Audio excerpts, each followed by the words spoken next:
great to see everybody here. It's nice to be able to get to see old friends and colleagues again.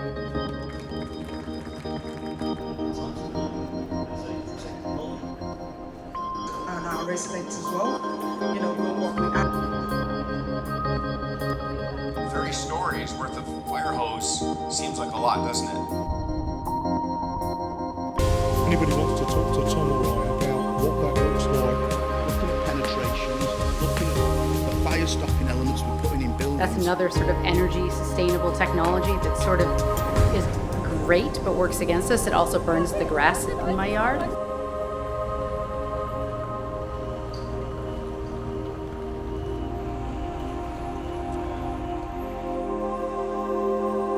I've got a really short, snappy presentation for you.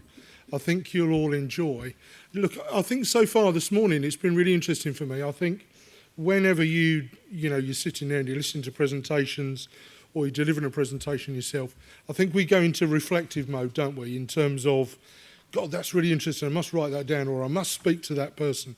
And I just want to reiterate a couple of thanks. Firstly, thank you to Russell and the team for inviting me, but also the point that Debbie made earlier, if there are people that you want to speak to, reach out to them while the time's ripe, and I think we're all going to get these presentations anyway. So look, my presentation today is about providing facilities for firefighters during high-rise construction. Look, I've been doing this, I've been involved in fire for an awful long time. I joined the fire service back in 1986. Not the biggest career in the world, but quite a long one. I was in the fire service for 30 years, and then I joined outside of the fire service nearly 8 years ago. Was the head of fire at Heathrow and now the national head of fire at Balfour Beatty. One thing I'm hearing lots about legislation. I'm going to talk to you about legislation as well. The reason I think this topic is really, really important, actually, is because we are in the most fundamental change period regarding legislation that I've ever seen. And if it's the longest one, the biggest one that I've ever seen, I'm sure it may be for you too. And it was only before 2005 when we had, I'm going to say nearly 100 pieces of legislation relating to fire, and then we brought it all into one place. And now what we've done, actually, and it's something that we should all focus on, is we've got more legislation again and more guidance. So hone in on the legislation that relates to your parts of the business and your field of operation. Anyway, so looking at these 5 things really this morning for me are really, really important. What's the scale of the challenge? Construction, refurbishment or partial occupation, we'll dive into those, but very briefly. What's the risk to firefighters, those who have a responsibility, and the facilities that we should provide? I think data's really, really important, by the way. It's really important that we've got data around how many fires we have in high-rise buildings and our construction sites.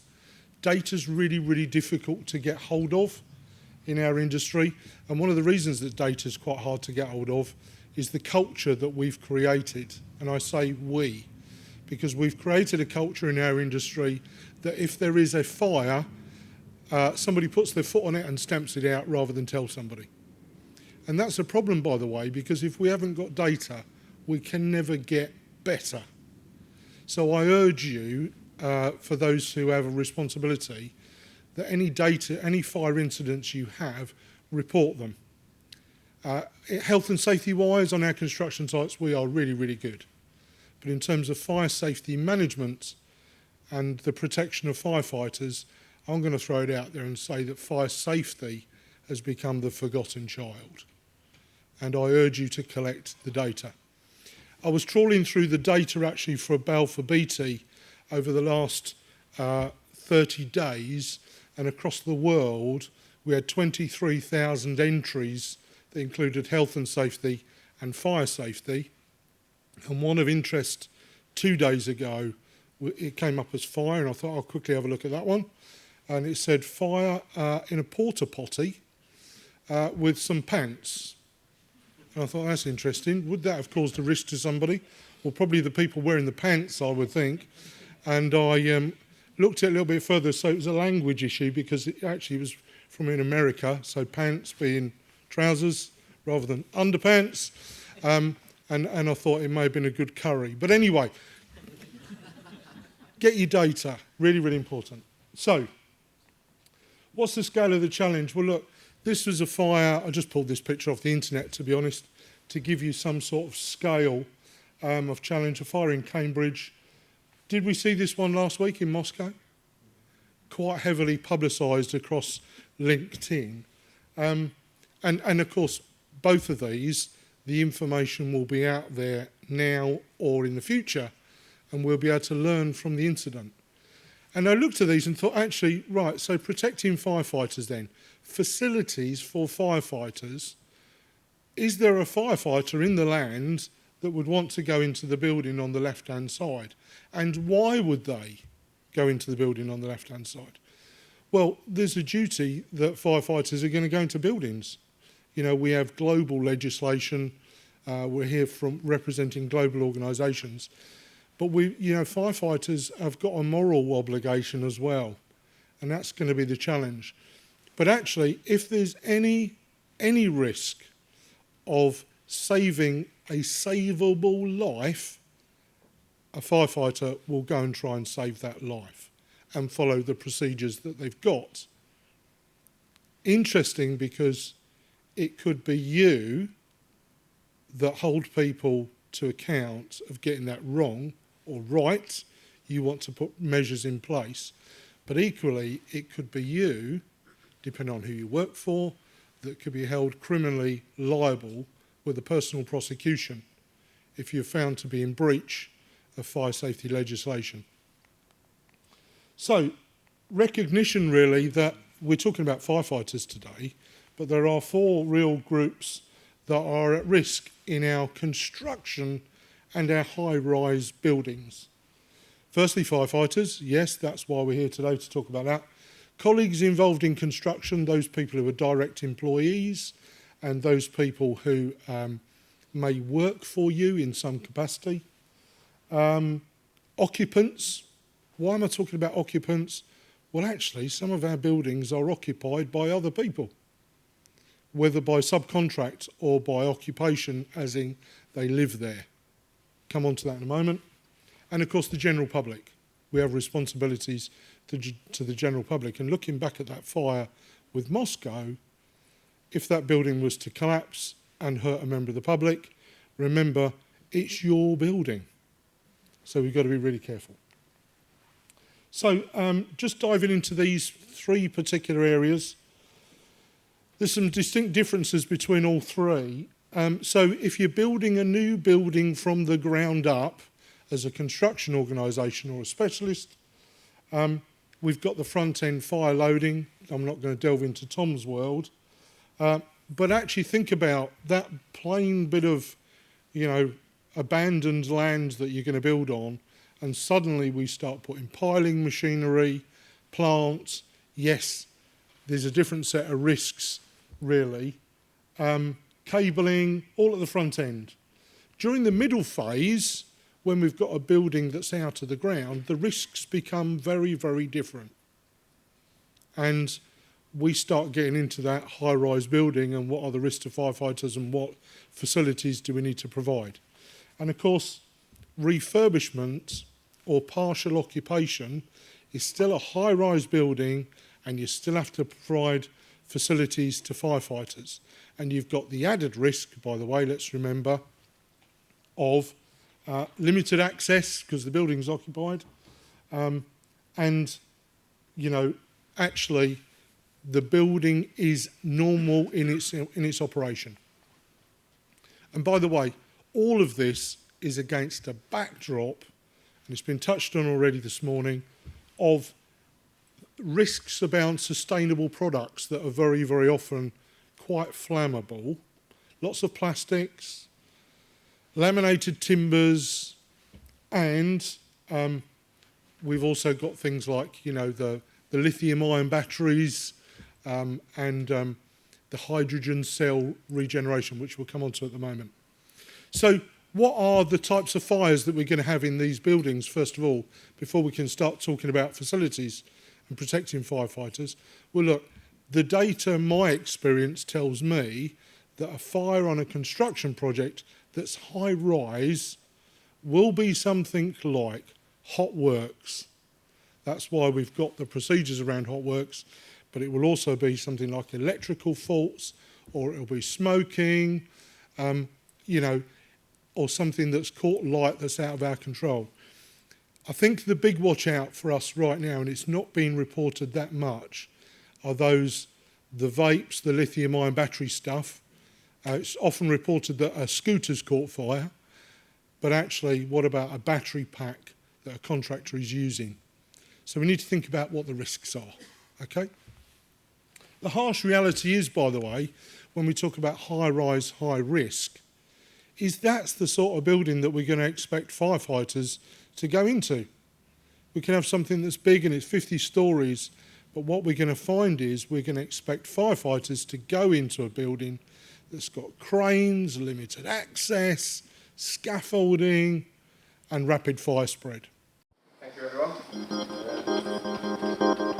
Signs and added. Book your tickets now for the 8th International Tall Building High-Rise Fire Safety Conference, taking place alongside FDIC in Indianapolis US on the 15th to the 17th of April 2024. 3 days of world-class speaker presentations, debates and networking. Book your tickets via the website www.tallbuildingfiresafety.com. Early bird discount tickets will be available.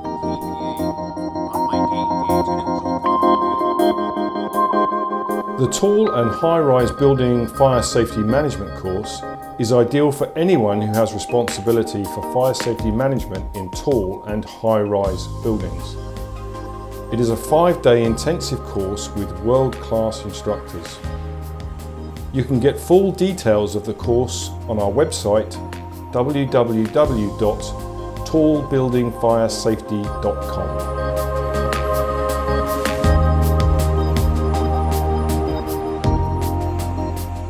Just as a picture of a project taken off the internet there.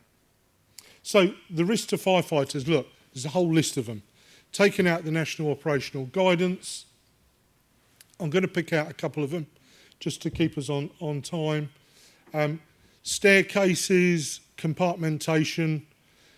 If we are expecting a firefighter to go into a building, they're only going to go into savable lives, or it's going to damage the environment, you really need to ensure that you've got everybody out of that site. That's your number one goal. If you're involved in construction and it's on a high-rise, high-risk project, make sure that everybody is out before the fire service arrive. Okay? Because if the firefighters have got to go in there, they need some sort of safe route. But look at the things that they're going to face. Please take these into account. Somebody's already mentioned neighbouring buildings this morning, which is really, really good. Think about where a fire appliance can position themselves. That's one of the facilities you need to provide. And I go on construction sites and say, where would the fire service pitch an aerial ladder platform here? I say, well, it'd be over there. And I say, well, that's great, but you've got piles of bricks there. Yeah, but we move them. Yeah, but that's great during the week, but what about the weekend? What about at night time? So think, what are the risks during the daytime, what are the risks during the night time, and what are the risks at the weekend? Because they are all very, very different. Okay. Yeah, look, I've put at the bottom there solar panels, LPG, battery storage systems, lithium-ion, hydrogen. It's the way of the future, right? We know that, but there are considerable risks to firefighters. We must be really, really careful. And more and more companies now are providing what looks like a 20-foot steel container. It's got solar panels on the roof, it's got a generator, it's filled with lead acid or lithium-ion batteries, takes power from the national grid or from the sun, stores it, and it can be used during the daytime. If one of those was to catch fire, we're all going to be running away, but we equally need to make sure that the firefighters have got good access, good water supplies, etc. So, who's got a responsibility? Well, look, we've mentioned some of this legislation this morning, and there's many, many more pieces of legislation. So, the question is, who's got a responsibility to provide facilities for firefighters? Principal contractor. Yep. Agreed? The regulators. Who are the regulators? The Fire and Rescue Service, the HSE, the Building Safety Regulator. They've got responsibilities, but let's remember, and we've had Colin talking about this really useful presentation this morning, the regulators are there to help you. They're not there just to tell you where it goes wrong. Reach out to the fire service because they will help you with prevention activities or advice. Principal designer, under the law of the land, who is responsible? For argument's sake, regulatory reform fire safety order, the owner, the employer, the occupier, or any other person with an extent of control. Why am I talking about regulatory reform fire safety order when we're talking about construction sites? It is simple. On a construction site, the HSE is the regulator, but under CDM, the Fire and Rescue Service can take enforcement action under Article 30 on you, because the construction site and its compound and its temporary accommodation unit is a place of work. But other people have got responsibilities too. Employees, good practices, really, really important. Mentioned this morning about people doing hot works. Fire extinguishers should be on a register that people bring into the site. Like that one a lot. Contractors, all got responsibility to prevent fires. Suppliers, your products. Clients, engagement with the Fire and Rescue Service, etc., and with the HSE. So, on to my last bit, really, because I said it was going to be quick and fast. What are the facilities that we want to provide? Here they are. That we, all in the room, because I think we've all got individual responsibilities, think about the risks to firefighters. Yes, it's about access design. Colin and team and others have mentioned Gateway 1 with the clients during the design stage that the fire service are consulted with. Spot on. But this isn't just about where to position a fire appliance and where they're going to get their water supply from.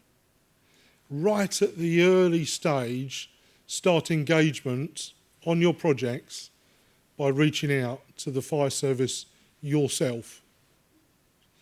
It's going to be done as part of the gateway process. It's done as part of the building control application. It's done as part of the regulations. But my ask is, go and knock on the door of the fire station locally and tell them what you're doing. Principal contractors, if you can assure that you've got a robust evacuation plan, that is brilliant, because you're taking a lot of pressure off the fire service if they can be assured there is nobody on this construction site that they need to put themselves at risk to go and save. So have a robust evacuation plan. And when I talk about being robust, test it. Because when I've been on sites and I've tested it, and we've got people who are working on a roof, and we're saying, come down, the alarms have gone off. Well, sorry, I didn't hear them. That's not good enough. So test it, not just by tabletop, do it for real. Ensure that central stair cores are compartmentalised as early as possible. Over here, we've got the Tempest fire door. Great bit of kit, by the way, but there are others. There are others. But your fire design, your fire strategy may dictate when that must happen. And the risk time is when it goes from being an open-sided building to being enclosed. And smoke becomes trapped, and you're expecting firefighters to go in there, and more importantly, before that, you're expecting your employees to leave, and you must provide them with a safe means of escape. Mentioned about travel distances, but ultimately you've got to get them out. Dry and wet risers, again, look at your fire design and your fire strategy. Make sure they're in place and they're commissioned. And by the way, get a sign put on them if they're not commissioned. Because the last thing in the world you want is the fire service to come along, plug into your dry riser, it's not been coupled up properly, and it's going to pump water out everywhere. But talk to the fire service. Make sure the fire and rescue services are engaged. We've got some fire service colleagues in the room today. I think my last count was there's 43 fire and rescue services in the UK. Someone's going to nod their head, but it's about that number. They're all very, very different. They work in different ways. Go and talk to them. And work collaboratively. And by the way, what I won't accept as an excuse on our projects is that the fire service aren't available, they haven't got enough time. Yes, they have. You just need to do it in the right way, okay? Cup of tea and a biscuit, come and have a look at the site. What I am seeing a lot of at the moment, by the way, is that the water authorities can't give accurate flow rates or pressures of hydrants. I'm not sure why that is, but we're insisting on it as part of our design plans. Again, the fire service will want to know from you there's an adequate water supply. Don't go dumping piles of rubbish on the hydrants. Never good. Where do you put all this information for the times when it's weekend and evening? Get it in a fire information box. Make sure it's clearly labelled. And the fire and rescue service know where to go to find the information. Make sure the projects have got a fire risk assessment. Mentioned this morning, absolute fundamental requirements. It is a place of work, it needs one. It is a construction site, it needs one. It needs to be documented and it needs to be clearly owned. And first time it's been mentioned this morning, Grenfell, lots of actions outstanding on the fire risk assessment.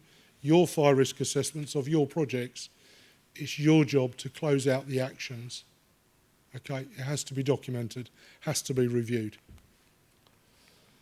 Last one, really, if you don't know what you don't know, it's no excuse in a court of law. Reach out, find a specialist company who can help you. There are lots of companies out there. We all think we know what we're doing, but make sure we get it right is my big ask.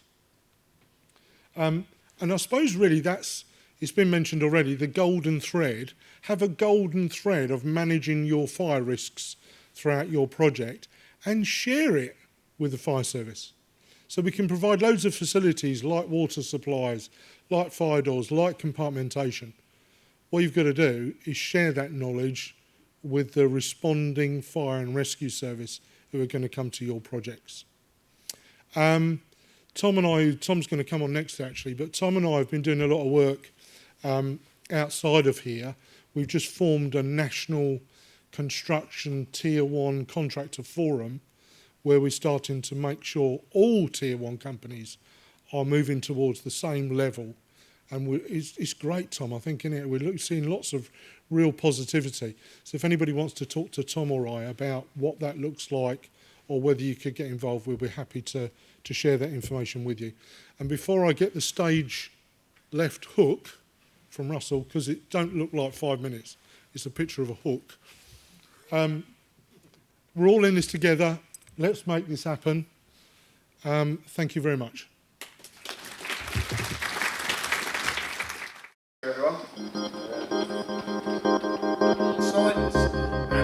Book your tickets now for the 8th International Tall Building High-Rise Fire Safety Conference, taking place alongside FDIC in Indianapolis US on the 15th to the 17th of April 2024. 3 days of world-class speaker presentations, debates and networking.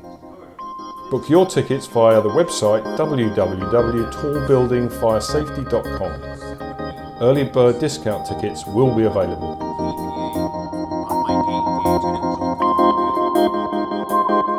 The Tall and High-Rise Building Fire Safety Management course is ideal for anyone who has responsibility for fire safety management in tall and high-rise buildings. It is a 5-day intensive course with world-class instructors. You can get full details of the course on our website www.tallbuildingfiresafety.com.